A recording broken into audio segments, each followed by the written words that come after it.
મિત્રો, આપ જોઈ રહ્યા છો NN ન્યૂઝ. હું છું એન્કર અર્પિતા પટેલ. હવે જોઈએ અગત્યના સમાચાર. સુરત મનપાના શિક્ષણ સમિતિની શાળા પાલનપુર ગામ કવિશ્રી ઉષ્ણસ શાળા ક્રમાંક 318માં ગણિત વિજ્ઞાન પ્રદર્શનનું આયોજન કરવામાં આવ્યું. બાળ વૈજ્ઞાનિકોએ મોટી સંખ્યામાં પોતાની કૃતિ રજૂ કરી હતી. આ કૃતિમાં 15થી વધુ પ્રાઇવેટ શાળાઓ અને 50થી વધુ નગર પ્રાથમિક શિક્ષણ સમિતિની સરકારી શાળાઓ હોય ભાગ લીધો હતો.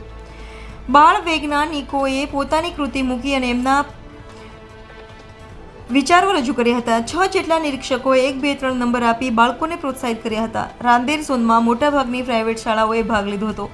આ ઉપરાંત 6 CRCની નગર પ્રાથમિક શિક્ષણ સમિતિની શાળાઓ પોતાની કૃતિ રજૂ કરી હતી.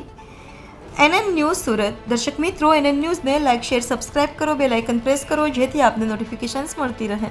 હું મૃણાલી પટેલ કવિશ્રી ઉષ્ણસ પ્રાથમિક શાળામાં આસિસ્ટન્ટ ટીચર તરીકે કામ કરું છું અને ઇન્ચાર્જ પ્રિન્સિપાલ છું. અને અમારી શાળામાં ટોટલ 37 શાળાઓએ ભાગ લીધેલો છે ગણિત વિજ્ઞાન પ્રદર્શન કાર્યક્રમમાં. અને ટોટલ 240 જેટલા વિદ્યાર્થીઓએ અહીંયા પ્રોજેક્ટ મૂકેલો છે અને ખૂબ સરસ પ્રોજેક્ટ છે અને દરેક બાળકો ખૂબ જ એક્સાઇટમેન્ટ ધરાવે છે. અને સાથે સાથે મને એ પણ એમનામાં જોવા મળ્યું, હુનર જોવા મળ્યું કે તેઓ ભવિષ્યમાં એક બેસ્ટ સાયન્ટિસ્ટ બનશે એવો તેમનો ખૂબ સરસ પ્રયત્ન જોવા મળેલો છે.